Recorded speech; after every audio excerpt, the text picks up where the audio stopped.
Snakes are awesome. Snakes are so cool. They're so good. They're magic. You put a snake down and they just vanish into a forest. They're just gone. Or the fact that anacondas that are way, the length of double this table, you have an anaconda that's, huge, and they can live their entire life without ever being detected. They're just moving through streams, they're taking down big prey, and then they go hide again.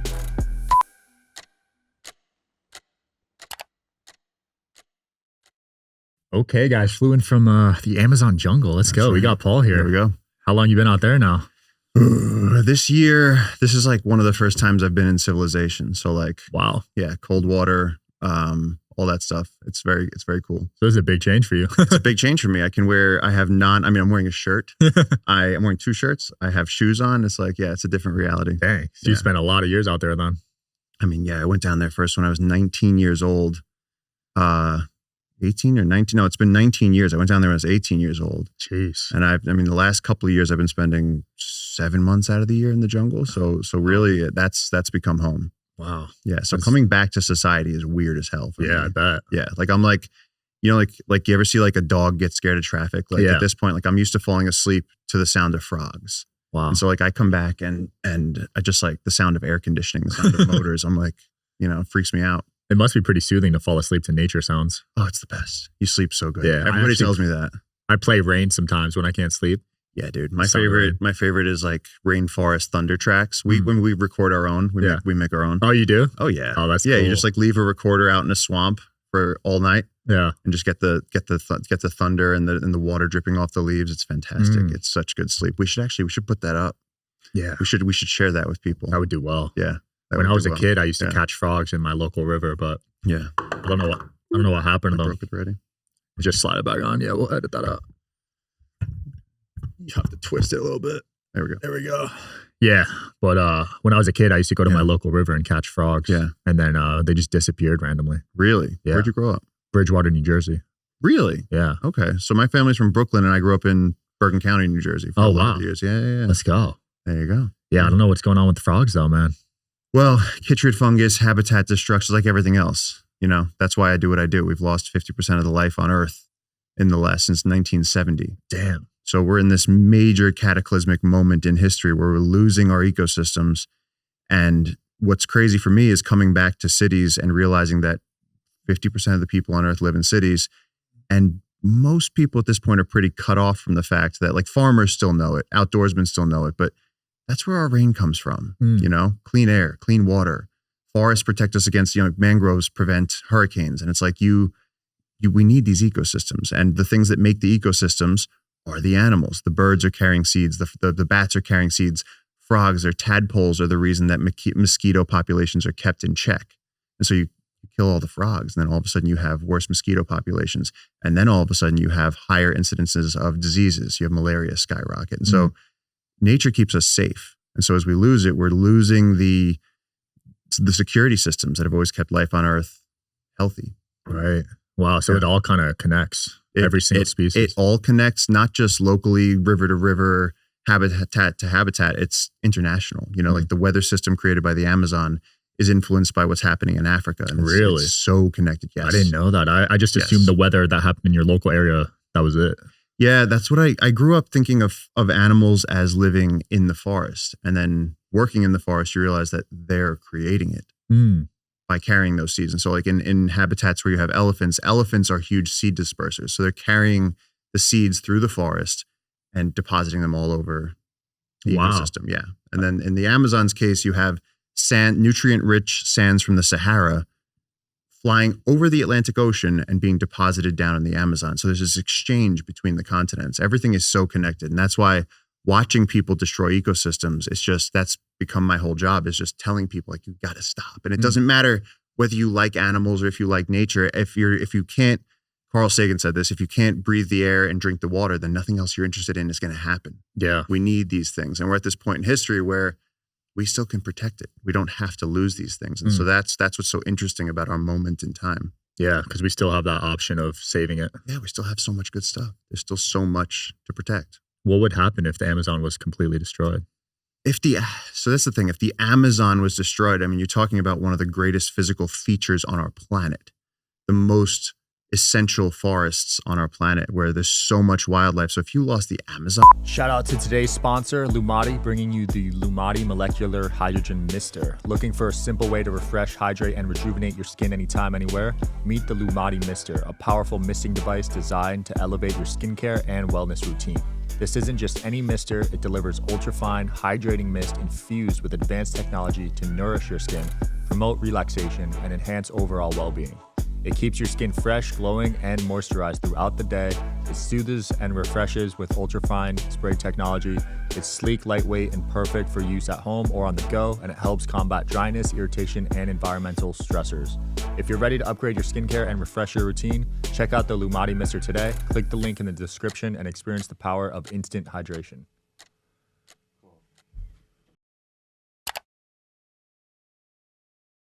You would have, that's where then you start to see post-apocalyptic future start now. Wow. Where you start seeing changes in global weather patterns, droughts, more severe hurricanes.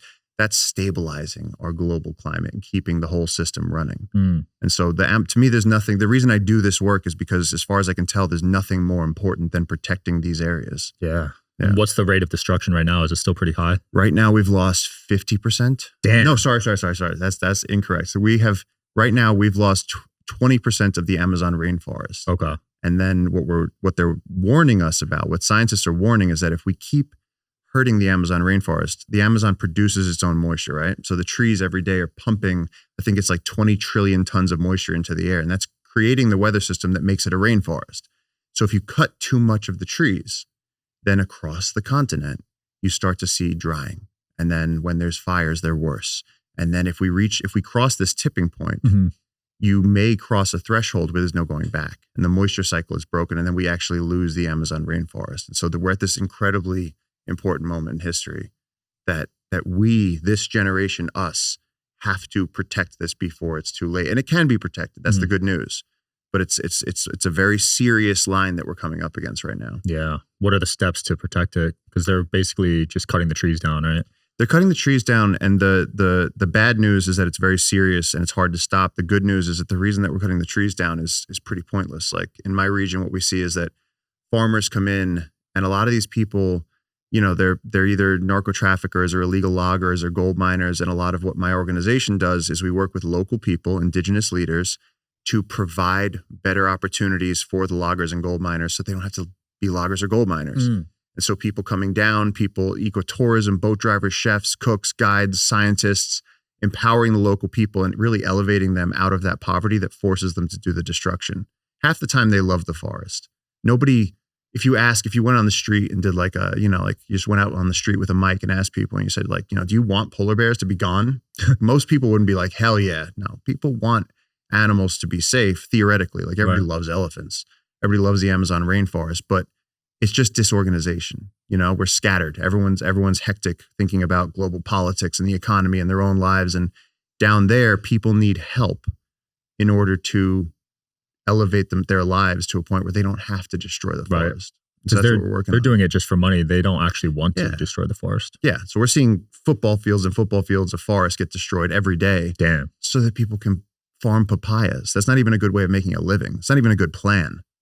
And so if you go to these people, like I went to one of these gold miners, I was with the illegal gold miners. We were on this river and they were destroying the forest. They cut the forest, they burned the forest, and then they use these motors to suck up the earth and they use mercury to bind the gold out of the sediments. And then this tiny little bit of gold, and they've destroyed acres and acres of forest. Jeez. And they're working as illegal gold miners. So their health is horrendous because of the mercury. They're destroying the forest. They're being chased by law enforcement. And I said to these guys, I was like, why don't you just, I showed them on my phone, I showed them pictures and I went, why don't you just do ecotourism? Why don't you transition out of this? And the guy looked at me and he goes, my dad was a miner. I know how to mine. He goes, it's all I know how to do. And this guy changed his life, stopped illegally gold mining and became an ecotourism center. And now he's running tours. So it's a little person now that's protecting the forest. That's cool. Yeah, it is cool. But then there's pushback. The other gold miners got mad at him for changing teams and then they kidnapped him and he had to escape. And thank God he was not killed. Jeez. But it's serious down there. If you stand up for the environment in these rainforest areas, they'll kill you. Wow. So you're a target out there then? out there, my whole team is a target. And so we have to be very careful because you're going against narco traffickers, gold miners, loggers, people that, you know, they're doing this to survive. And a lot of times, if you... What's up, guys? Shout out to RXSUGAR, one of my favorite snack brands. I'm about to try a flavor I've never had before, vanilla cream. Let's see what we got here. That's solid. I love vanilla. It's my favorite ice cream flavor. Definitely check them out, guys. RXSUGAR.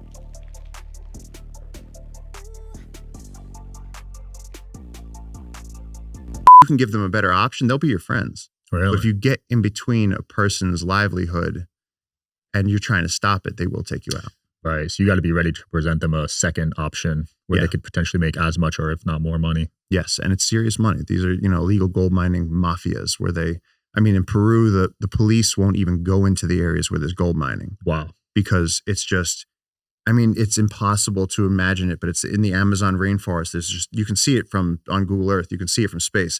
There's a scar running across the Amazon rainforest in the West in Peru, where the illegal gold miners have cut the forest over so much area that now there's sandstorms in the barren wasteland where the Amazon used to be. Jeez. So this is, it looks like Dune. You have, you know, you're driving a motorcycle over sand and there's just this dust storm blowing. And you can see the rainforest on the horizon, but every year they're eating into that. And so it's just this incredible problem. And then with that comes, because it's an illegal, lawless area that the police can't get to, there's no society there. So then the human trafficking spikes, the narco traffickers stay there. It just becomes sort of a cesspool of everything bad in one place. So there's a lot of gold out there then. There's a lot of gold out there, but it's low quality gold and it's in very, very low, like there's not a lot of it in any one given area. And so they have to continually remove more of the rainforest to get at the gold. It's not in nuggets like what we think of. They have to continually suck the sand off the ground. So they have to destroy the forest and then have access to the earth. And the more you take, the more you get. So per football field of sand that you pull up, you're getting tiny amounts of gold. You know? That seems like a lot of work for that amount. It's a lot of work and it's terrible work. And so they work day and night. They have horrible lives. And so if you can provide them with a better alternative, they're stoked, you know? And so that's what we've done. We go to people who are making $20 a day being illegal gold miners. And we're like, what if you were just a ranger?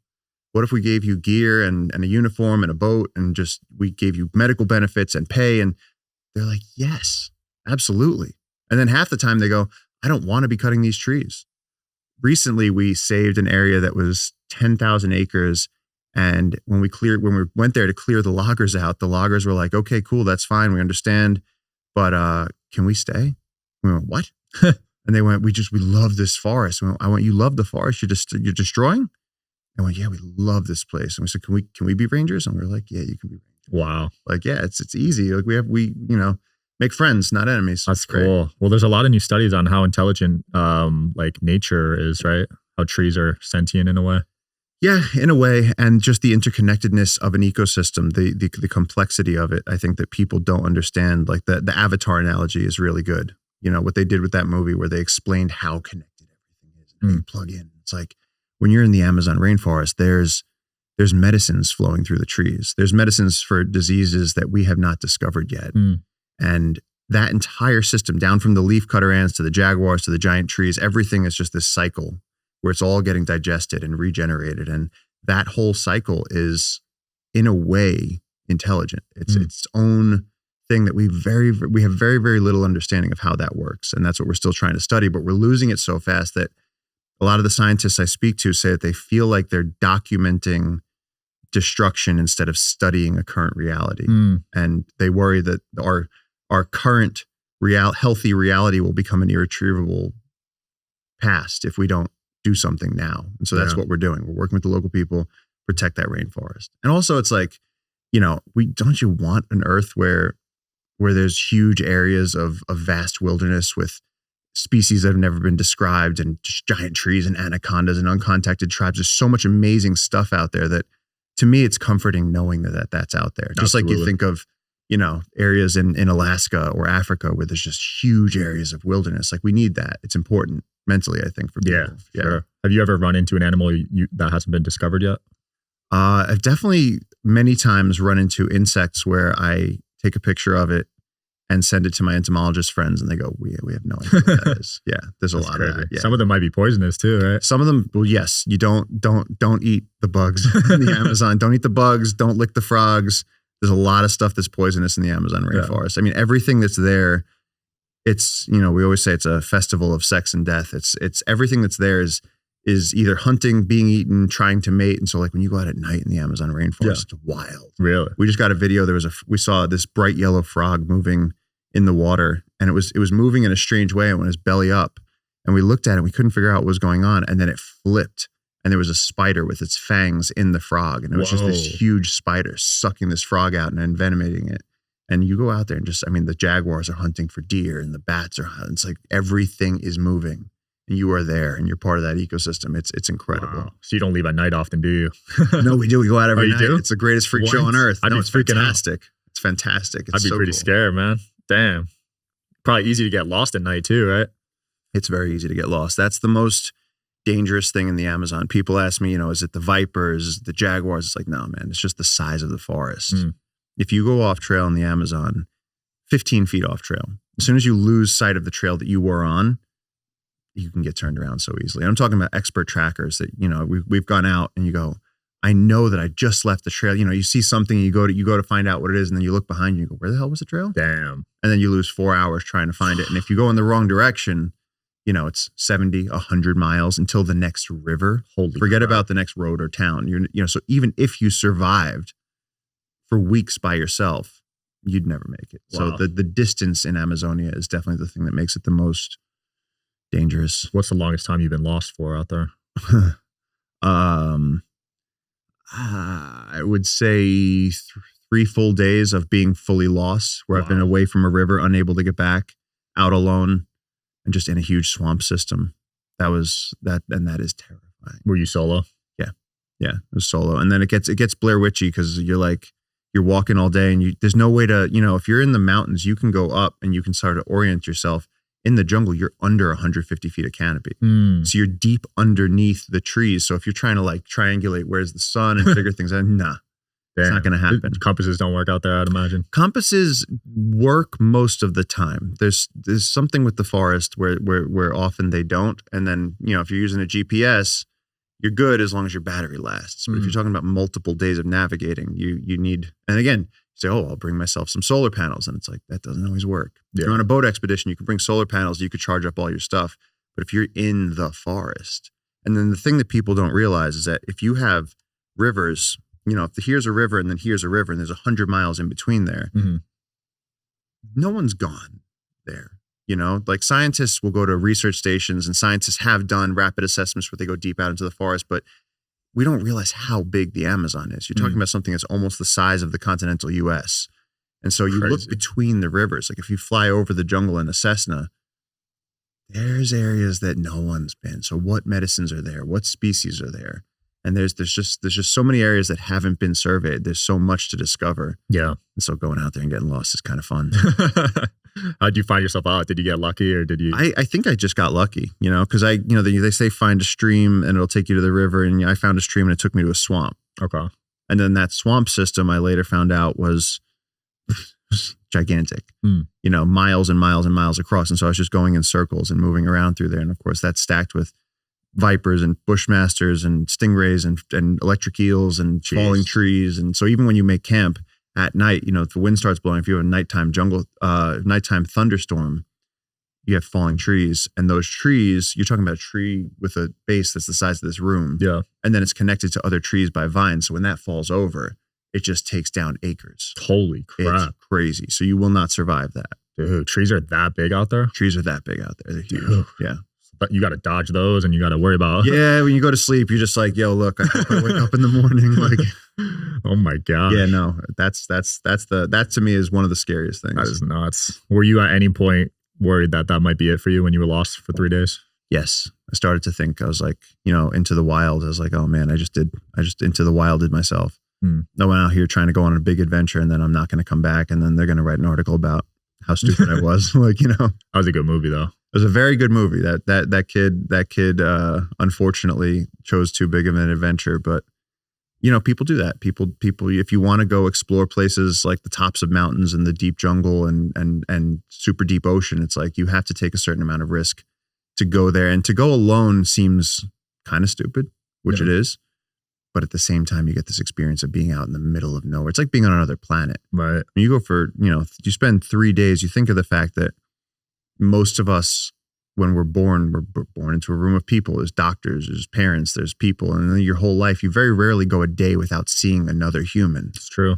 And we're so social and we're so immersed in humanity, in our civilizations, that we don't even realize that to be separated from that is incredibly rare. And so you're just hiking all day, camp, hiking all day, camp. And then you start to look around and go, the world could have ended for all I know. World War III could have popped off and I'd have no idea. And it's very, very strange being that far out and your brain starts acting. It's like fasting or being in a deprivation tank. It's like your brain starts acting very, very differently out in the jungle. Yeah, I bet you really find yourself out there, right? Yeah, you really do. You really find out. You really find out. And and then it's like, because you see something amazing. And that same thing with Into the Wild. I mean, his big thing that he took away from it, where he was like, he has a great quote, and I don't remember what it was, but it was basically like, like life isn't worth it if you can't share it with people. Right. And when you're out there, you see this amazing stuff, or you catch a fish and something, or you survive this moment, and there's no one there to see it. And so you realize, you're like, oh man, this is actually more fun with other people. Not to mention that in my case, I see something amazing, and then I come back and I tell the story, and it's like, man, if you don't have pics, it didn't happen. Right. These days, yeah. Well, these days, yeah, but also like, and I'm I don't believe anything anybody says unless I see pictures. And I've had friends tell me the craziest stories and back it up with a video. Oh, yeah? Yeah, I had a friend who told me that an ocelot came out of the jungle and bit him on the leg. And I went, ocelots don't bite people on the leg. What's an ocelot? An ocelot is a medium-sized cat. It looks kind of like a jaguar. Okay. A little bit smaller. Still could, serious predator. And he said this ocelot came out and bit him on the thigh, and that he ran up onto this platform, and then the ocelot started climbing up the ladder. And then he said he had to push the ladder, and the ocelot fell backwards. And this crazy story. And I was like, absolutely not. That never happened. And he went, dude, I filmed the whole thing. And I was like, all right, fine. It happened. Wow. Yeah. So they're not usually aggressive like that? No, that was a rabid one. And that, again, the jungle is healthy, right?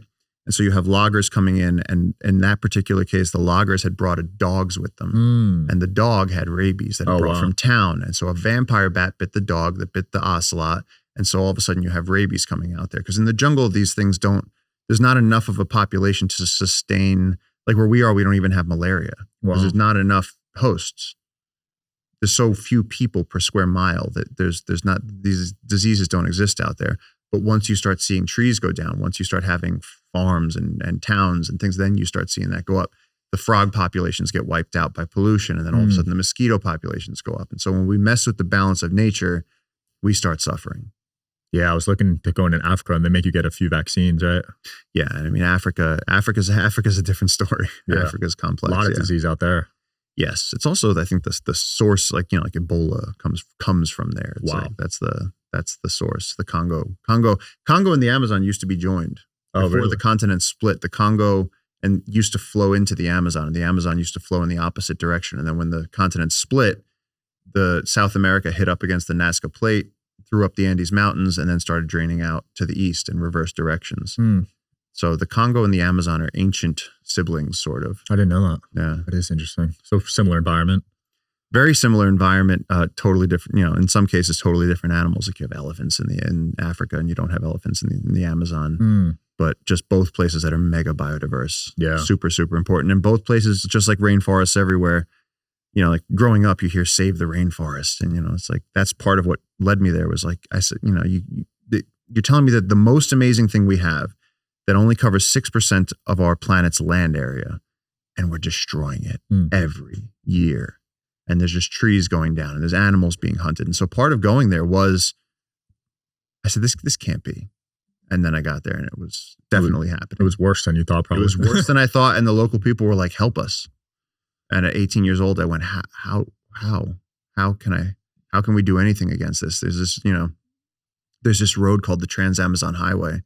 And it's this creation of Brazil and China and the World Bank. And they got together and they said, let's make a land trade route through the Amazon.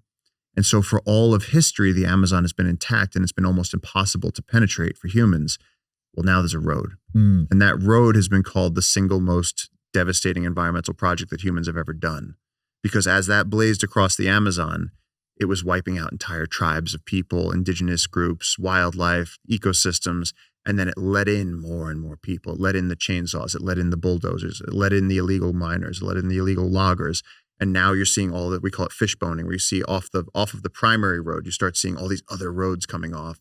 And then all across southern Amazonia, you just see this huge scar. It's like it has cancer. It's like it has some sort of a disease. Jeez. And so if we can stop that, we can save it. And if we can't, then we're going to have problems. Is that damage reversible, you think, or it's so damaged that it's hard to say? It's not reversible on a human time scale, because the primary forest, if you have like an ancient tree in the forest is a skyscraper of life. You go up an ancient tree and you have orchids and bromeliads, and you have reptiles, amphibians, birds, mammals, monkeys, everything living in that tree, thousands of species living on a single tree. Wow. But that tree is 800 years old, 1,000 years old, 1,200 years old. So that tree's been there for generations. And so if you level forest, I feel like there's this misconception like, oh, if we leveled forest, we'll just replant it. It's like, yeah, you know how long it takes look at a 30-year-old tree. It's not that big. Right. And so really protecting these ancient ecosystems is one of the best things we can do for stopping the sixth extinction, for mitigating climate change. And so those are irreplaceable things that we have. Those are systems that come standard with life on Earth that we don't want to ruin. That's like really, really, really like foundational to civilization on Earth. I didn't know trees got that old. That's crazy. Oh, trees get way older than that. I can't remember what the oldest tree is, but I mean, some of these sequoias are a couple thousand years old. They're like right here. Are you serious? Yes. Have you ever been to the sequoias? No. That's right Drop here. what you're doing. From here, it's easy to get to the sequoias. Okay. And the sequoias are, I said the size of this room for some of the trees down there. Sequoias are the biggest trees on Earth. Wow. And they are so big that when you see them, you're going to feel like you're in a video game where you're extra small. Like it doesn't look real when you see them. And the sequoias is an amazing story because people like John Muir and Teddy Roosevelt, 100 years ago were protecting these ecosystems. They're going, we can't lose the greatest trees on Earth, and they protected them. And that's why we still have sequoias. So this system of conservation and people going out and realizing how important ecosystems are, this isn't new. This is something we've been going through for a long time that we have practice with. And so the heroes of the past have made sure that we still have these ecosystems. And that's why in New York and New Jersey growing up, I never saw a bald eagle. Yeah. There was no humpback. You couldn't like stand in New York City and see a humpback whale. There's humpbacks back now. They're back. In New York? Yeah. So humpbacks went from, I think it was about 130,000 globally pre-whaling as a rough estimate of their population. And they went all the way down to about 8,000 individuals across the world. Jeez. And then they stopped whaling. And today humpbacks are back up to almost pre-whaling numbers. So they're completely coming back, all because we stopped killing them. It's that simple. And bald eagles, it was more complex. They were dying because DDT that we were using to control insect populations was getting into the fish. And then the eagles would eat the fish, and the DDT was causing their eggs to be so delicate that when the mother eagles sat on the eggs, they were breaking their eggs. Wow. So eagle populations tanked. But we stopped using DDT. Ecosystems got healthier. And the eagles are rebounding, and now there's bald eagles all over the place in New York. So it's like it's very clear that if we just stop cutting it and burning it and hunting it until it's gone, nature will take care of itself. It's very easy. It's really a win-win here. And so that's what we're doing, is working with the local people in the Amazon who are going, we just want to save the thing that keeps us all alive. It's really simple. Yeah. Are there a lot of wildfires out there?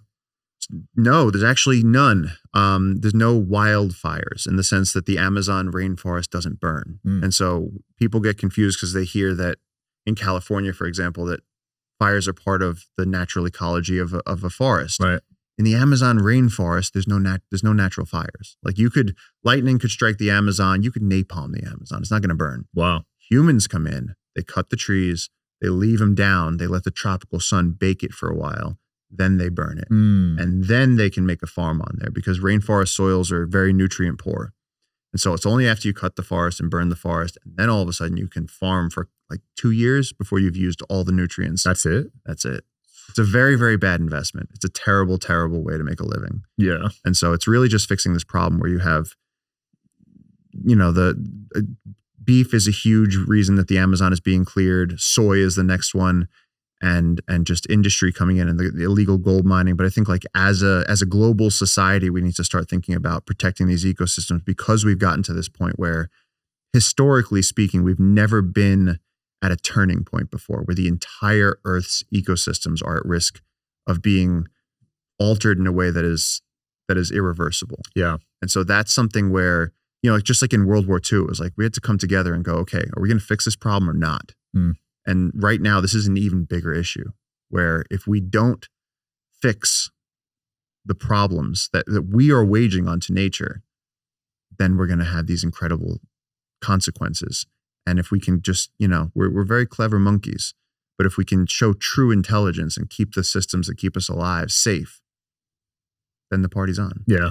And the ocean ecosystem also scares me with all the microplastics going on. The ocean with microplastics, what we're doing to our fisheries, the ocean is a whole other, but that's the thing. That's one thing right now that social media has shown me, is that there's amazing work going on all over the world. Right. There's people protecting ocean ecosystems all over the world. There's people protecting elephants in Africa. There's people protecting tigers in India, or actually the numbers are going up. And tigers were another serious one. There was 100,000 tigers in 1900. And then when I was growing up, there was like 3,000 tigers. I think we're up to about 5,000 right now. There's been serious conservation efforts. So tiger numbers have been coming back a little bit, but habitat destruction, removal of their prey, humans hunt the deer. So if there's no deer, the tigers can't eat. And of course, humans don't cohabitate well with apex predators. Wherever there's apex predators, grizzly bears, tigers, jaguars, humans are scared of those things. So you need to have enough jungle that you're not having competition between humans and tigers.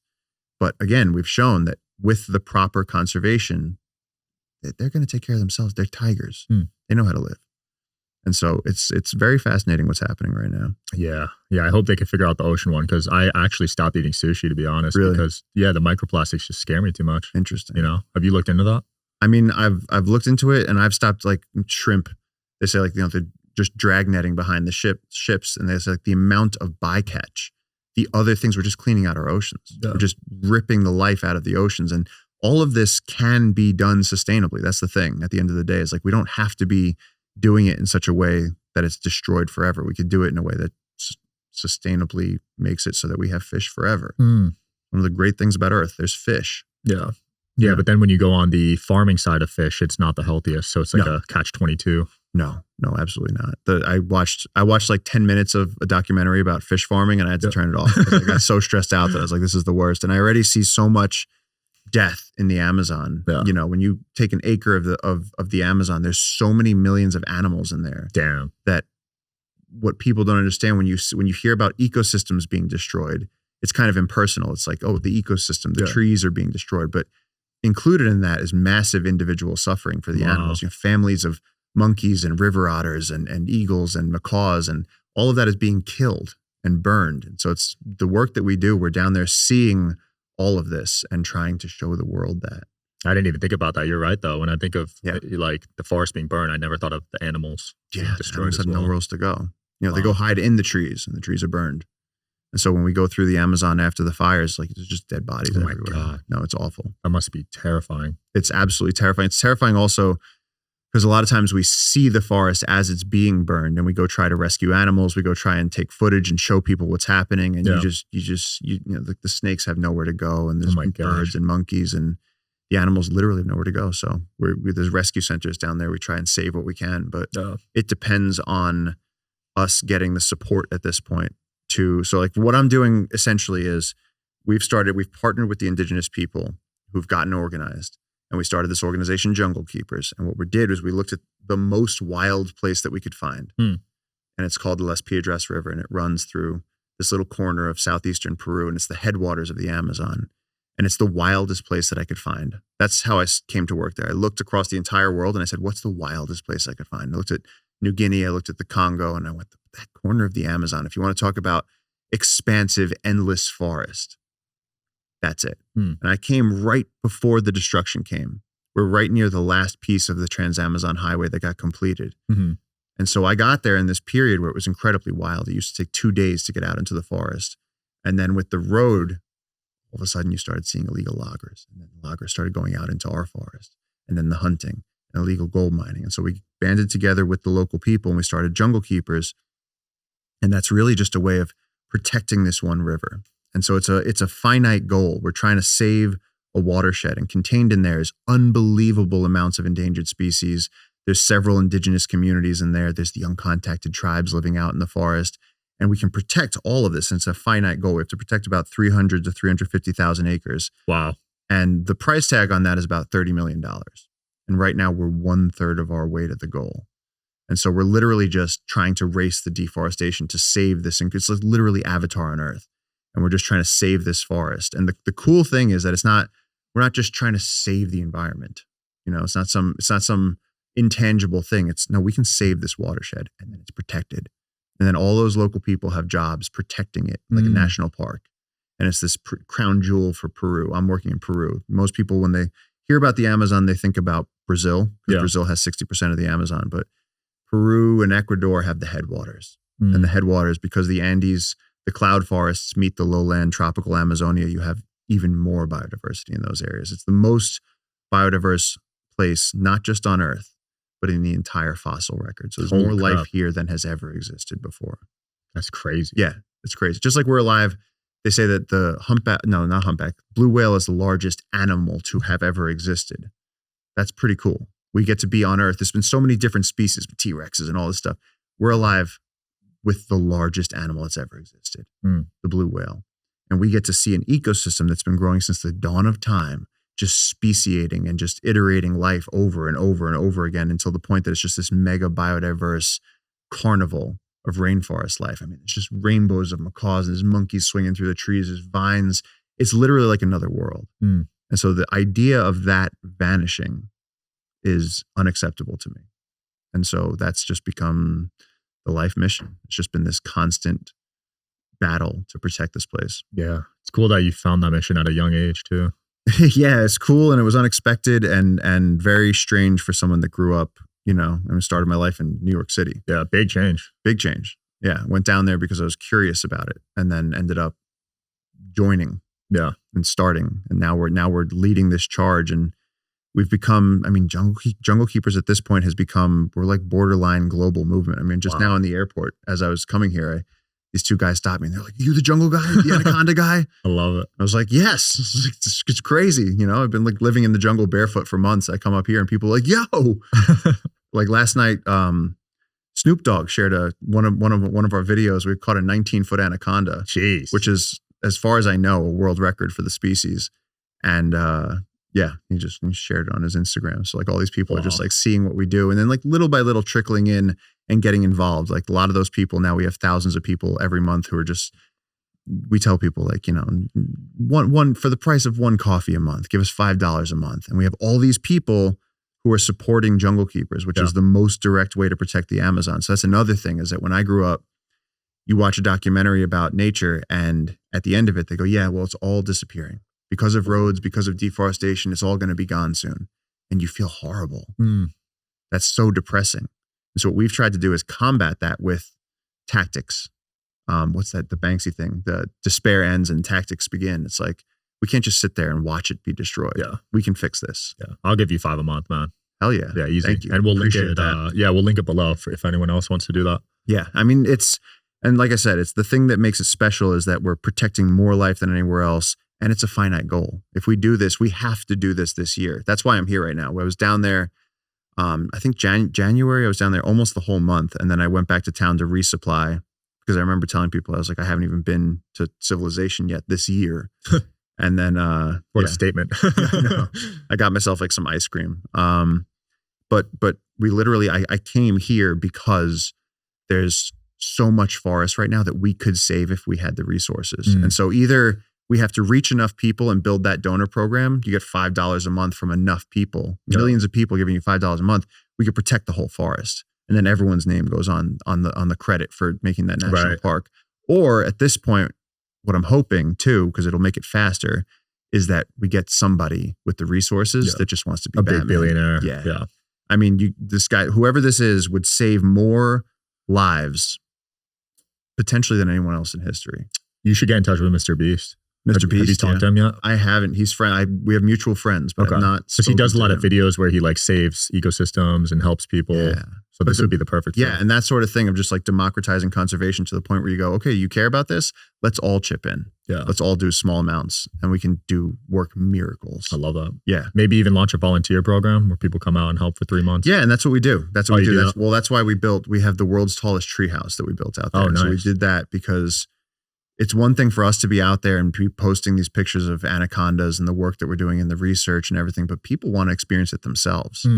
And so we said, how do we get people out here? And we started bringing people out to the Amazon, but it's the Amazon rainforest. There's deep mud and there's mosquitoes and there's all this stuff. And so the amount of people that actually want to come with you into the jungle is very small. Right.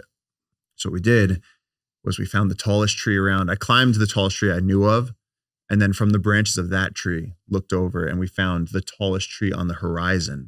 And we built a tree house in there. It's the tallest tree house in the world. And then we stacked it out and we put Wi-Fi, shower, bed, bathroom, so you can stay up there. Wow. Yes. And the thing with that is that the rainforest canopy, again, you're talking about 150 feet up. Because it's so high up, it's this whole other ecosystem. There's species that are in the canopy that don't exist on the rainforest floor. And as humans, we don't have access to that. And so when you get up there, 50% of the life in a rainforest can be in the canopy. And it's almost completely unexplored. Because in the last 100 years of science, people have been climbing a single tree and then trying to do surveys. And as you're doing that, you're being attacked by wasps and mosquitoes and flies and things. And it's dangerous. You're climbing a very, very tall tree. Now you can go up to the Alta Sanctuary Treehouse. You can stay up there in air conditioning and watch as all these colorful birds fly by. We've seen lizards that are seen nowhere else. We're discovering species that have been seen nowhere else. And so for the first time, it's sort of luxury meets science. Yeah. And it's allowing people to go. And so a lot of times what we have now is people who want to help protect the rainforest. And then they come and they stay in the treehouse. They get to experience it, see the local people. And then the local people we have people that used to be loggers and gold miners who are now chefs and guides and boat drivers and maintenance workers. And they all have jobs because these people come and visit us. It's really cool. There's no loser in this equation. It's a win-win. Yeah. Wildlife protected, forest saved, local people have jobs, and then the people visiting get this amazing adventure where they get to get up close with the wildlife in the Amazon rainforest, which really is not that easy to do in an authentic way. And that's what we've started to make it possible to do. Reminds me of those hotels with the giraffes that come inside and you get to feed them. So cool. Those look cool, right? So cool. I just went to do stuff in LA and I went out to the Living Desert Zoo. Yeah.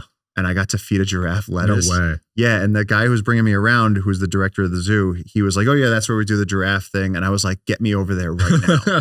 And I was just smiling like a child. And he was like, what are you talking about? It's like, you live with elephants and animals all day long. And I was like, I've seen giraffes from a Jeep. You're by their feet. I was like, I've never given one lettuce. I see them in the wild. Yeah. So I was like losing my mind feeding this giraffe lettuce 2 days ago. And I was having such a good time. It was so cool. Giraffes are one of my favorite animals. Yeah. Their tongue is like, it's their tongue long. is incredible. Yeah. I think, you pay for a bushel of lettuce.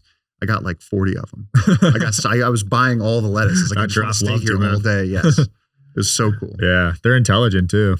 People would be surprised how smart some of these animals are. Like it's mind blowing. Absolutely. Even the lower order animals. Like I had just a couple weeks ago, I had a wasp on me that I flicked, and the wasp, the force of the flick took it back like 10 feet, but then midair, he corrected, came back at me, changed his flight pattern, and decided to come sting me in the face. Wow. And I was like, you're just a wasp. Yeah. Like that's a complex thought. It must have been a survival thing or something. I know, but he's making a lot of calculations to do that. And I was going, how do you, or the spiders that, every day if I go for a trail run in the jungle, you're running down this trail. And it's like we have these spiders that make their webs specifically across the trails because they know that across the trails are bugs are flying. Yeah. And it's just wild because it's like these are tiny little insects making all these calculations. It's impressive, yeah. And then when you get up to something like elephants, where I believe that elephants in many ways are smarter than we are. Really?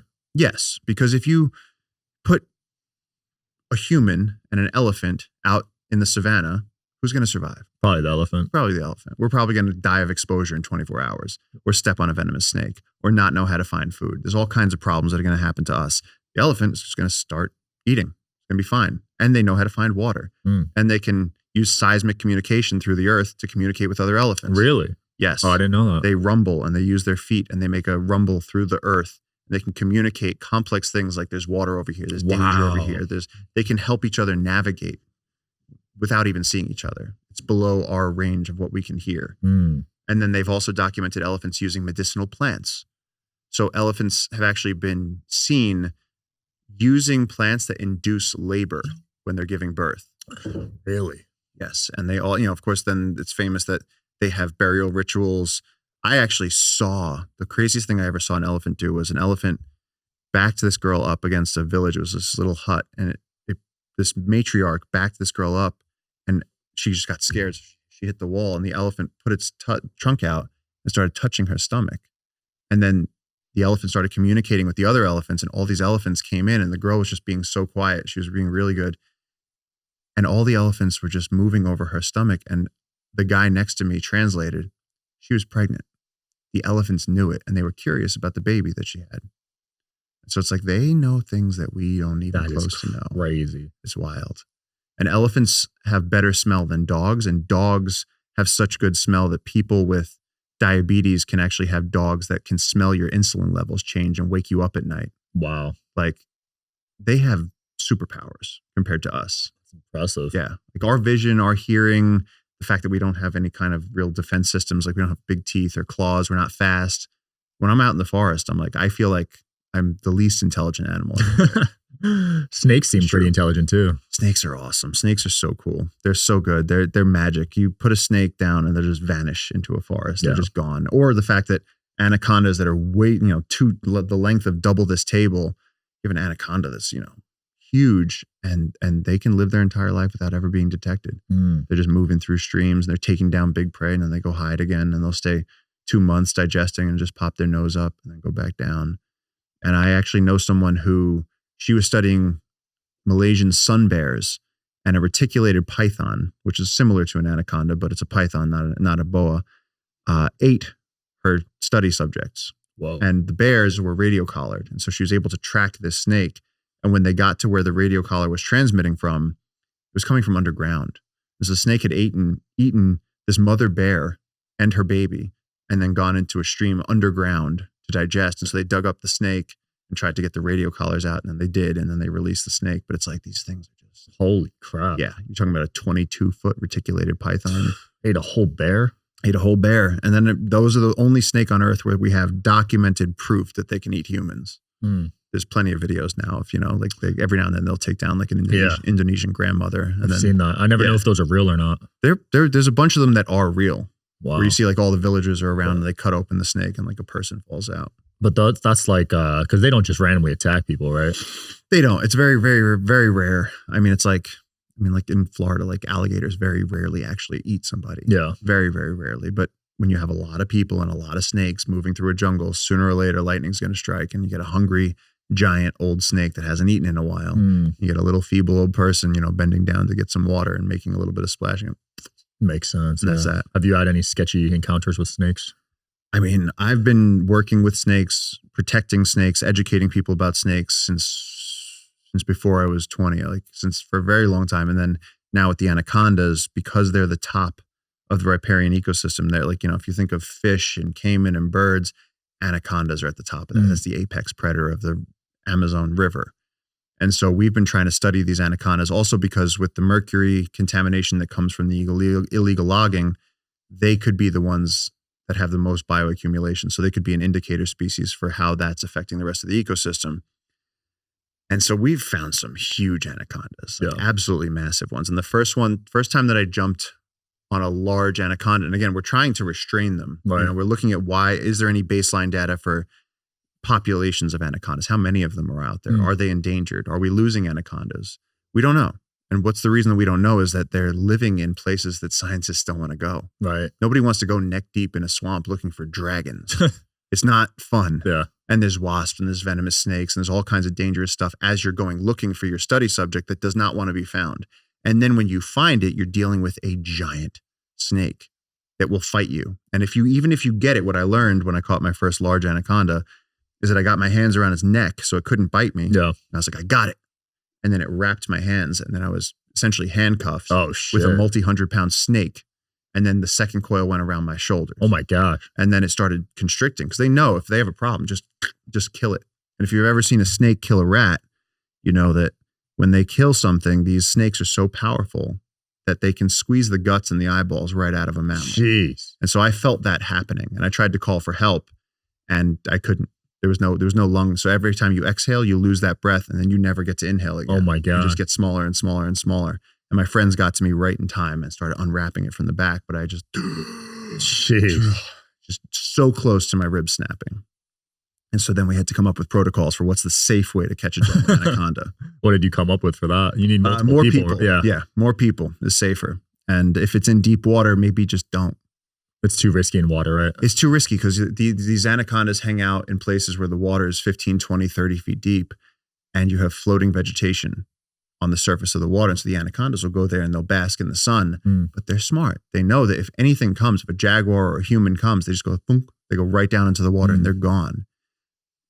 We come and we're trying to study them. We're trying to get measurements of the snake, get a tissue sample, see how long they are. If we jump on that snake, well, they have the advantage. They got the home field advantage. They will wrap you up and take you under and drag you to hell. Yeah. And that's our fault. You know, we're putting ourselves in that situation. But I've caught somewhere well over 80 anacondas, and not one of them has ever chosen violence. Every single one of them just wants to go into the water and be left alone. It's only when I get them by the tail, get them by the neck, start restraining them, then they're like, all right, if you want to fight. That makes sense. Yeah, well, then I'll take care of you, which is fair enough. How long can they hold their breath underwater? I think they can hold their breath for at least a half hour. Jeez. They can go for a while, because once they're digesting something, they'll get under some vegetation and they'll just pop their nose up and they'll spend weeks. You know, if an anaconda eats a deer or something large, they can spend a long time just sitting in the water. They'll just take a breath and go right back under. Wow. And so yeah, they can do that. That's insane. How often are you running into illegal animal hunters out there hunting? Is that a common issue? Because we work now now that we've established this reserve that we're trying to grow, we're protecting the lower side. So a couple of years ago, we were seeing more in terms of poachers. I'm not seeing that so much anymore because the conservation work we're doing is working. Nice. Yeah. So in the old days when I was sort of exploring around the various rivers, I would go out with poachers, and I've been there for all kinds of hunts. I've seen horrible things, but now we're working on this reserve. So we're sort of stopping that down here. And then we're working upstream trying to save what's still wild. And so these days I don't run into poachers that much. What were they mainly going after? They want things like black caiman, which is the largest crocodilian we have down there. They can be up to 18 feet. They're huge, but their skin makes really good leather. So they were hit hard by the fashion industry. Jaguar pelts, monkeys for the pet trade, macaws for the pet trade. And so these people go out there and they just kill everything they can. Yeah. It's messed up. What's pet trade? Pet trade is people want to own a monkey. Oh, like they would just keep it alive and just. Yeah. Like shoot the mother, take the baby, sell it. Oh, wow. Or like those Tiger King guys, you know, keeping exotic animals. That guy got locked up. Yeah. Yeah. He actually commented on one of my posts. I think someone runs his account now. Really? Yeah. Yeah. He and I got to go to his place once before I knew what he was. And it was berserk. And they have an incinerator there. And they they have an incinerator because what they were doing was they would let people hold tiger cubs. And if you have, let's just say we had 15 tiger cubs this year. Well, in 6 months, that tiger's going to weigh a few hundred pounds. What do you do with that? And so what they were doing was incinerating tigers. What? Yes. And then they would breed more tigers. And then next year they'd let people hold the cubs. And then they were just quietly killing tigers. Are you serious? Yes. I didn't see that in the documentary. Yeah, that's why I believe he's arrested. Yeah, the last thing I saw was like his FBI mugshot. No, yeah, he's in prison, but I didn't think it was for that. I think it was for other stuff. I mean, I think people just, when you see people that do bad things, they do bad things, and so there's more. Yeah, you know, it doesn't end with just the incinerating of the tigers. I think one of the people might have fed her husband to a tiger. It was like it was such a mess. I couldn't watch the documentary because it was just gross. I'm not a fan of tigers in captivity. No, I'm not a fan of tigers in captivity and sharks. Sharks. Yeah. Yeah. No, sharks. I went to a what's it called, aquarium once, and the shark's nose was so damaged because it kept trying to get out from hitting the edge. Yeah. Because they got to be constantly moving, sharks. Yeah. No, I mean, you know, the right zoo that's doing what it does for conservation and education, I support that. There's really good zoos out there. I grew up going to the Bronx Zoo, and might not be doing what I'm doing if it wasn't for that. So zoos have their place, but that's accredited good conservation zoos. But this sort of exotic animal keeping fringe thing, that's horrific. That's just animal black suffering. market. Yeah, it's just terrible. Yeah, like monkeys. I don't think that should be in a household environment. No, nobody needs monkeys. And I mean, I've rescued monkeys. They're wonderful. They're good people, but you don't want to deal with like a monkey that's coming of age. They don't listen. They don't. They do not. And listen. they attack if you know. Yeah. I was working with a spider monkey that got older, and we were trying to get him to a rehab center, and he would do this thing where he would jump around. You know, it wasn't we were outdoors, so he'd have branches to swing on, but he would steal a hat, and he knew that you wanted your hat back, but he'd take your hat, and they're faster than us. So once the monkey has your hat, you're not getting it back. Yeah. I've seen videos in like Thailand where the monkey will steal a tourist object and you have to feed it and then it'll give it back to you. They're smart, man. Yeah. So that's like, I mean, he's doing business. Yeah. Yeah. Yeah. They're super smart. Yeah. I saw, I think it was a gibbon in Indonesia that would sit, he sat over the doorway to a bar, and he would steal cigarette packs out of people's shirts and smoke them. He was addicted to cigarettes. That's crazy. Yeah. And if people tried to get their cigarettes back, he would. Yeah. It was very scary. Yeah. I've seen those black market videos on YouTube where like someone will have a hidden camera pull up to an animal black market. It's super sad seeing that stuff, man. No, it's terrible. Yeah. They belong in the wild. Yeah. Locked up in cages. Are they selling them out there too? Honestly, where I work is so far off the beaten track that we don't see a lot of that. And again, now that we have this huge Jungle Keepers Reserve, we're making sure that there's not people coming in and taking the animals out of the forest. We're protecting the animals.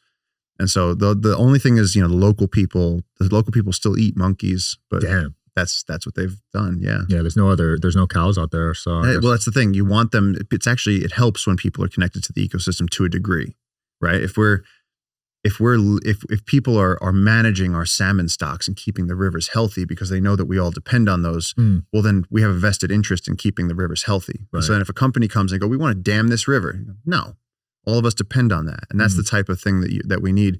So when these local people are modernizing, they're trying to figure out how to, like we always tell them, like we have sustainable amounts of hunting of deer. And on the East Coast, that's an easy one. We grew up with that. Yeah. And it's like, because we monitor how many deer there are. We give deer tags. We know that we're not depleting the deer populations too much. We're actually caring for them.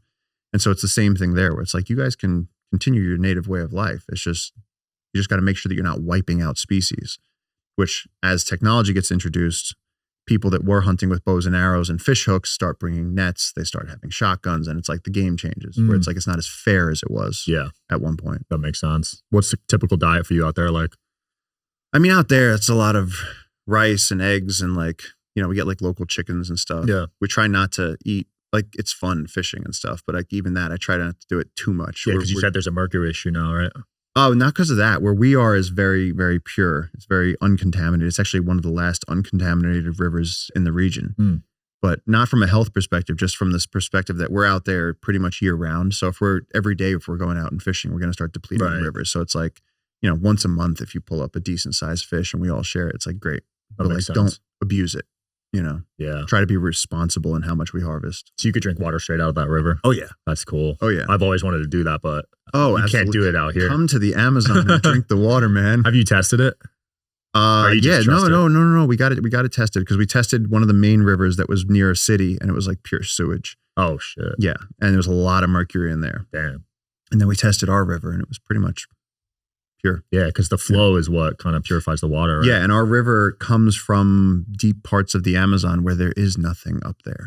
If you were to go into this forest, it's essentially the last endless forest. It's the headwaters of the Amazon. So it's so remote that if you were to go upriver, you could go for 2 weeks by boat and not hit anything. Damn. It's like something out of a movie. Yeah. Been on a cruise and we went across the ocean in 3 days, 5 days. Really? Yeah, 2 weeks. It's crazy. The Atlantic? Yeah. It was from like Mexico to Cali. Wow. Is that Atlantic or Pacific? I always get them probably Pacific. Yeah. Yeah. But yeah, 2 weeks on a boat is 2 weeks on a boat. You on a boat for 2 weeks? I was on for 5 days. Wow. Yeah. Okay. I don't like boats, to be honest. Did you get seasick? I don't. The first time I did. Yeah. But I think you kind of train yourself to it, But a lot of people I take on the cruises get sick. Super sick. Yeah. Something about the movement. I don't know. Yeah. I mean, if you get seasick, you get seasick. I mean, that's just like some people do, some people don't. Yeah. So have you caught a wicked disease out there yet in the Amazon? Yeah. I've had all kinds of stuff. I've had dengue, 4 or 5 times. Jeez. I had a MRSA infection that almost killed me. MRSA, antibiotic resistant staph infection. It was horrific. That was a bad one. And I was 19 and I was trying to save an anteater. And at that time, there was no way of getting back to town. Like I didn't have a boat. I was stranded out in the jungle. So I had to wait. And actually the people that saved me, not that they cared much, but they were poachers. So I was on this poaching boat and there was just dead animals everywhere and carcasses. And there was a baby monkey under the boat that they were bringing back to sell to the pet trade.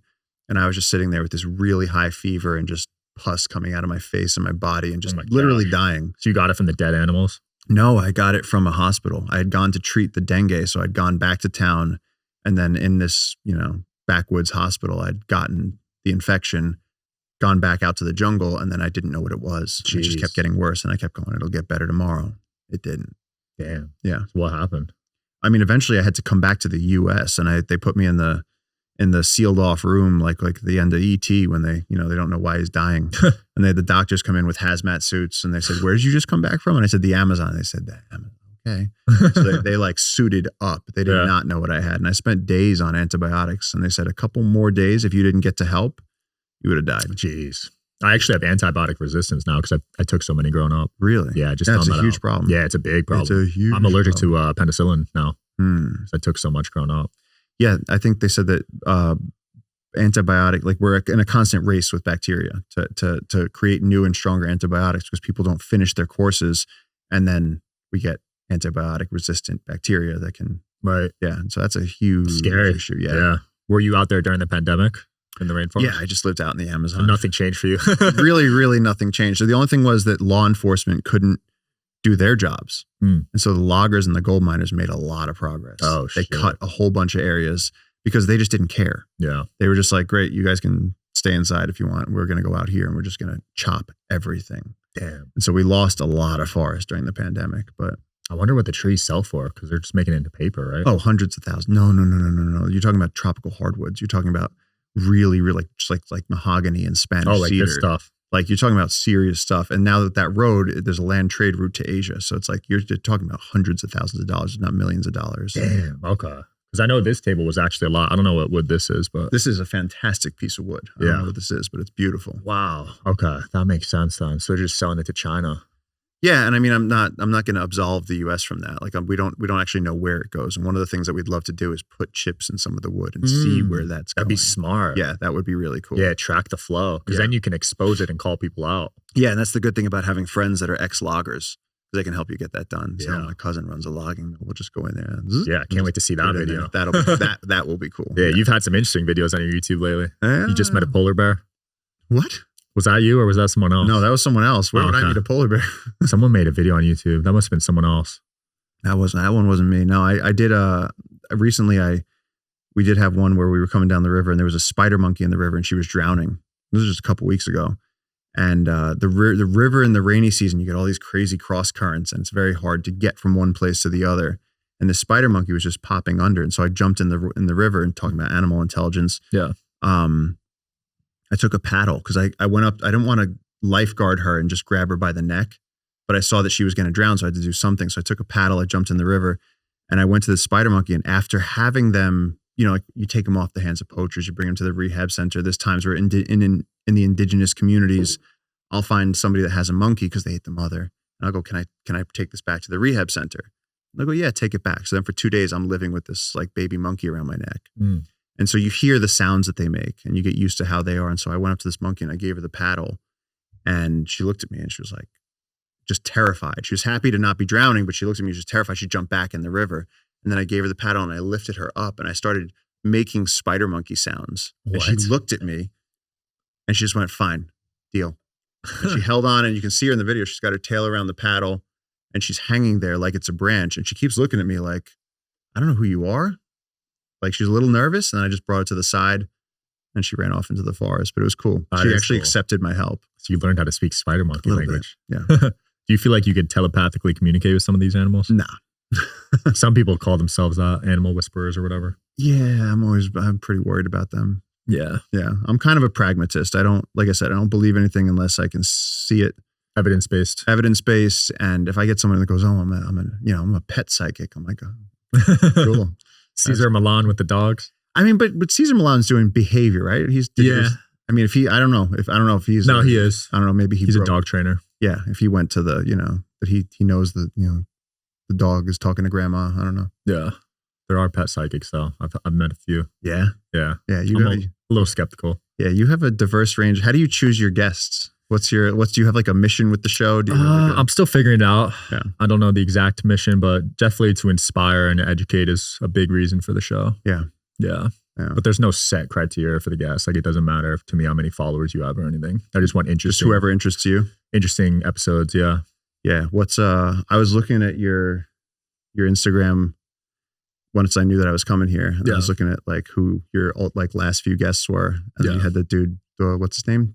Andrew Tate. What's his what's his mission? Because it just sounds like he's like shouting about how he doesn't like women. It just sounds like this misogynistic doofus. He gets labeled that a lot. His mission, I think, is to empower men. Empower men. Yeah. Okay. He thinks men are becoming weak in society and he wants to empower them. Yeah. Okay. I had a hard time watching that. Oh, yeah. I mean, he just sounds like such a misogynistic, loudmouth doofus. It just sounds horrible. He gets labeled that a lot, yeah. I mean, I understand he gets labeled that, but the stuff coming out of his mouth just sounded ridiculous. It just sounded like somebody making a really big deal about coming out of the closet. Like, if you hate women so much, just go hang out with men. Right. And it's like, we all have mothers. Like, I don't understand why he was attacking women. Strange. It's strange. Yeah. It's interesting. I let the audience decide on how they feel. Well, that's the thing. I think it's a good thing that you have someone like that on. Yeah. Because if someone, whether you like their message or not, it's like, you want to know what's going on inside people's heads, right? Right. That's why I'm big on free speech, actually. Yes, I respected that because I watched it and I was like, why the hell would he have this person on? And then I was like, no, this is great. Yeah, I try to stay as neutral as possible. No, that was cool. I respect that. Yeah, but there's been some interesting ones for sure. Yeah. Yeah, I've been learning a lot, man. Learning about this stuff is really important, I think. Yeah. People aren't exposed to this, They would never know about this living in America. No. And that's the thing. It's like this rainforest conservation stuff has always been far away. And what we're trying to do is link people to it. It's like, this is such an important moment in history. And it is a moment in history that as a global society that we all have to pay attention to. And so it's a cool time. It's like technology is making it possible to reach the people. I mean, the fact that we're doing this right now, it's like people are going to listen to this and maybe some of those people are going to go, I want to go down there. Right. Some of those people are going to go, I'm going to sign up and help jungle keepers. And it's like, we might help save a river because of that. It's like, it is really exciting. It is cool. Yeah. How's the media coverage in Peru about this? Like, do they even talk about it? They don't care. Not at all. No. And also in Peru, you have to worry about the fact that some of the politicians are actually running on platforms where they're on the side of the loggers. Because they make money. Yeah. It's kind of like, like in the US, so you have like, we're on the side of the coal miners, and they become a community. And it's like you have the environmentalists versus the coal miners. And so there you have the environmentalists versus the illegal loggers and miners. And it's like the same thing. So media coverage within Peru is not great on the conservation stuff. Like one of my guys who's my teacher, my best friend, this guy, JJ, Juan Julio Duran, who started Jungle Keepers with me. He's this indigenous leader. He's the guy that stood on the side of the river and said to me, he goes, we could protect all this because we have to save this. And I said, well, who we have to save? I was like 18 years old. I went, what do you mean we have to save it? I said, isn't there someone we can call? And he says, look up and down the river. Do you see any help coming? I said, no. He goes, we have to do it. And that was such a powerful message because it's like, if you want to improve something, a lot of times you got to do it. Right. And have that sense of that. It's not, you can't just always pass it on to somebody else, that if you see a problem that you can improve, do something about it. Yeah. And that's something that I learned from him. And that's something that's taken us all the way to here. And so people all over the world have latched onto that and been like, if there's a little bit of hope, we'll take it. Like, we'll jump on. We'll save that forest. And that's been amazing. I love that message because a lot of people try to rely on others, rely on government to fix their problems. Yeah. Instead of better to light a candle than curse the darkness. Like, just do something. It doesn't have to be the biggest thing in the world. Take one step. And it's like, that goes for so many things. And that's, again, people who are doing humanitarian work and people who are saving ecosystems. There's a lot of good work going on. I feel like there's two kinds of people. There's people that go, the world's never been worse. And there's people that go, the world's never been better. Yeah. And I tend to be with the second group where it's like, yeah, we have a lot of problems, but we also have never had the resources we have like we have now. Yeah. And people are so much more awake and aware and capable to actually improve things. And the work that's being done right now is incredible. So it's an exciting time to be alive. And then you have a cool job because you get to actually meet all different kinds of people that are doing all this different stuff. So yeah, all sorts of people. In a few years of doing this podcast, you're dipping your mind into all these different experts and people that are doing. I've seen like health experts on here and stuff. Like, it's changed all aspects of my life. Yeah, and I think that's important because growing up, you grow up in these bubbles. Yeah, like you said, you were in New York. You weren't exposed to any of this. No, like you had no idea. No, it was like this far away adventure thing. It was like Pirates of the Caribbean. It was like Jurassic Park. It was like, man, I want to go on adventures. That's why I love these combos. That's why I listen to Rogan, Lex Friedman. These podcasts are like, wow, all this is going on, and it's actually impacting me.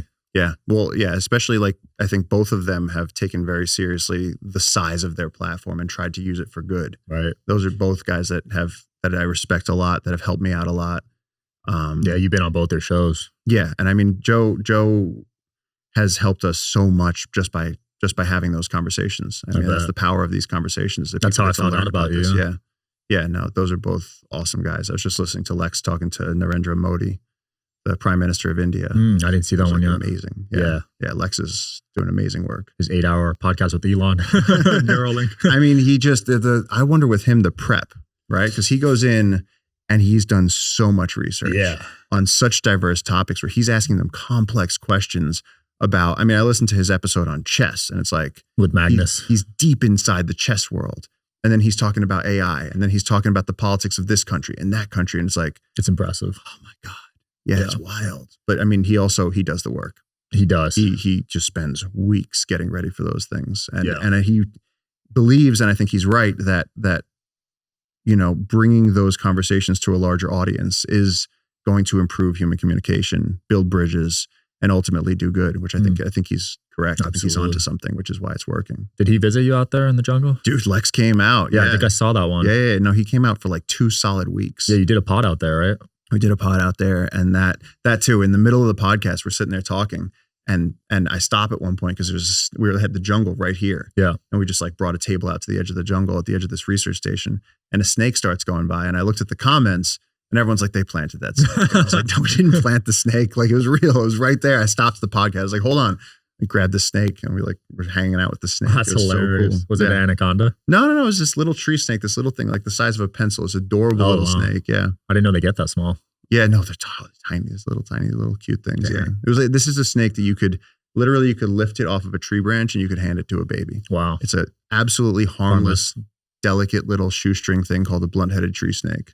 I wish they knew how much I love them. They're like, because like as I bring people to the jungle, I'm scared of this. I'm scared of snakes. I'm like, you're not scared of snakes. You just never met one. People do fear snakes.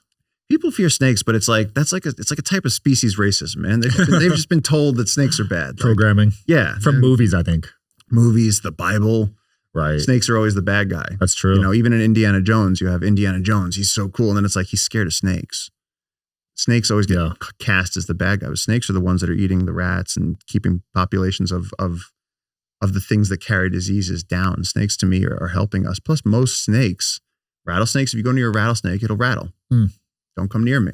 I'll bite you. Right. They'll warn you a little bit. Yeah. Right? You go near a cobra, they'll put up their hood. They'll look at you and they'll say, don't make me do it. Yeah. Yeah. I was just having a talk with a bushmaster not that long ago. This huge viper, not 9 or 10 foot long viper, as thick as an arm. I wanted to catch him. Bushmaster looked at me. Just went, if you want to meet God, I'll arrange the meeting. I love that. And I went, I'm good. Do you carry anti-venom whenever you go out? No, you got. You don't? You got to have refrigeration, and you got to know how to administer it, and you have to know which species bit you. So it's like, no. If somebody gets bit, we just evac them. Damn. Do they have enough time to do that? Ideally, we've never had a problem. I mean, the snakes out there. We look for snakes. The jungle is such good habitat for snakes that if me and you went out on a night walk right now, I would have to work very hard to find you a snake. They blend in. Oh, okay. They're super cryptic. They're up in the trees. They're down. And it's like it's not what you think in terms of that there's snakes everywhere. No. So we really one scientist I know got bitten by a very venomous coral snake, and thank God he knew what to do. He knew that not to get his heart rate up. He actually kind of evac'd himself, got himself to a hospital, and then they didn't have the antivenom at the hospital. Oh shit! He ended up just having to sit there and wait, and he happened to live. Whoa, that's scary. Yeah, that's we're thinking of writing an article together. Me and Pat Champagne. He's been doing a lot with our anaconda work as well. But yeah, luckily there's only been one snake incident. That's nuts. You have any run-ins with the uncontacted tribes? I know you're famous for some of those stories. Yeah. I had one many years ago when I was out on a solo. I was multi-days deep on this solo, and I was on the rivers, and I came around this bend and I saw smoke coming up off the jungle, and I knew that I was way past where there was humans. And so I had a suspicion, but there was something in you that you don't. I have this problem where I don't think things can be real. Mm-hmm. You know, you thought you were hallucinating?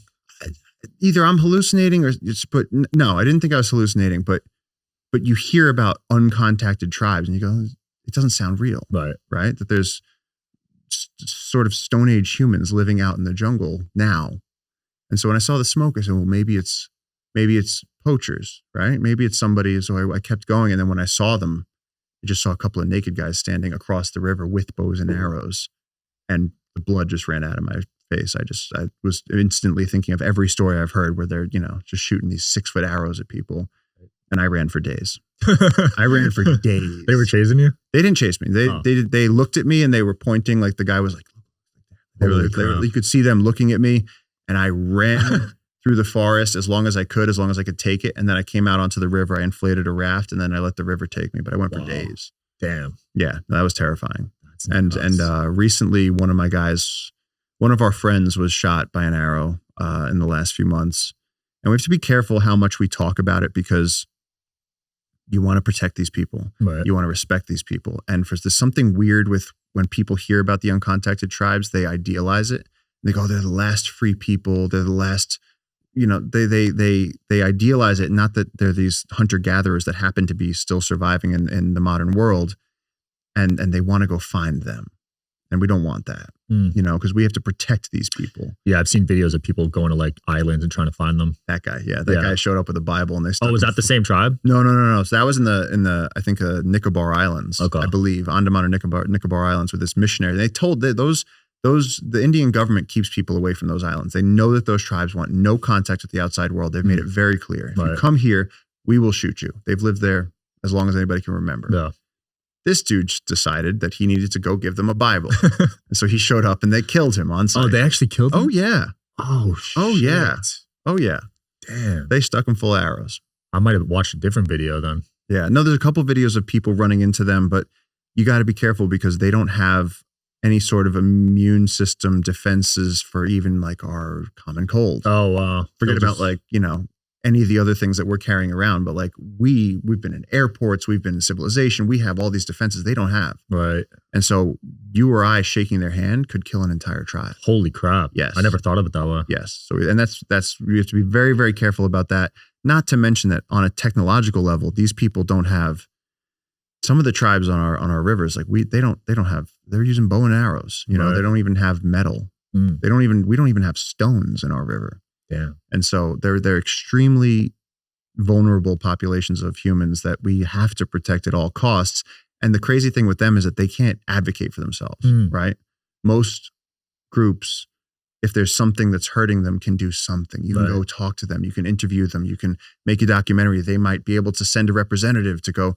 Some of the Xingu River tribes I know in the Amazon sent representatives to go get educated and to go become lawyers. Wow. So they could come back and fight the people that were trying to make dams in their homeland.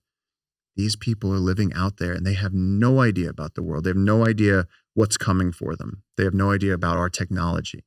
I mean, they don't know about the wheel. They don't have metal. They don't have spoons.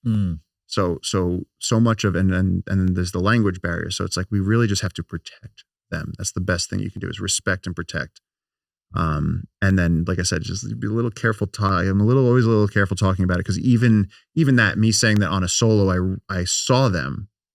Some people will come out and say, you were being irresponsible by going so deep that you were even in the vicinity of them. And that was a mistake. I didn't know that they were going to be there. I was told that river was fine. They're nomadic. Got it. Yeah. And the thing is, they became isolated most likely at a time when, the Industrial Revolution probably was the last time they had contact with the outside world. And so you had rubber barons going to the Amazon, where that was the only place we could get rubber from.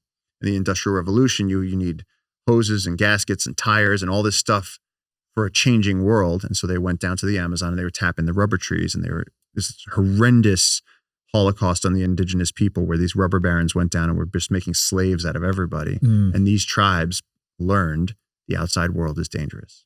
If people come, shoot first. Yeah. And so you can't really fault them for being hyper violent. They're basically like the Comanches. Like if you go anywhere near them, they'll draw on you.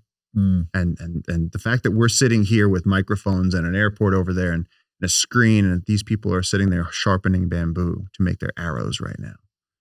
And I've never heard of a podcast. It's like crazy world. Yeah, it's a really, really crazy thing. That is trippy to think about.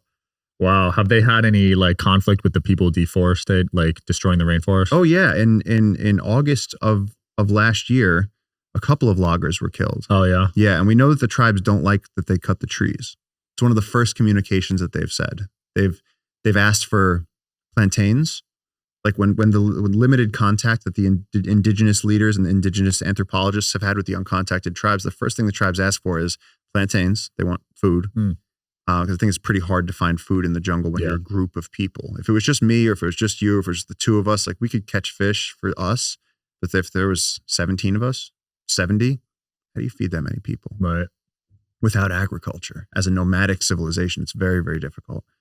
And so they don't have a lock on this stuff. And they have communicated that they said, you people come into our forest and you cut the big trees. And that's they'll show you that they don't like the trees going down. They think that that's a high offense to them. I mean, the trees are the biggest physical feature in the jungle. And so if you're destroying those, they're horrified by that. Yeah, that's their homeland. Yeah. And so that's also what makes the project that we're doing so special, is that we're protecting all this endangered species, all of this biodiversity, the indigenous communities, and then as well, that way up at the headwaters of these rivers, we have the uncontacted tribes. And again, as a civilization, there's this group of people that is so incredibly special that it's sort of our responsibility to protect them. Yeah. Because if we do nothing, the loggers will go up there, the miners will go up there, they'll make roads across the thing, and then little by little, they'll just become extinct. We'll just allow that to happen.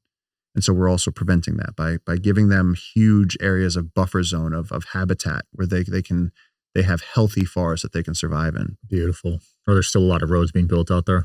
Yeah, well, that's why I'm here. They're building roads, and they're actually trying to jump around. Now they're racing us, because now we've done this amazing thing. I grew up hearing the rainforest is vanishing. The rainforest is vanishing. The rainforest has always been being destroyed.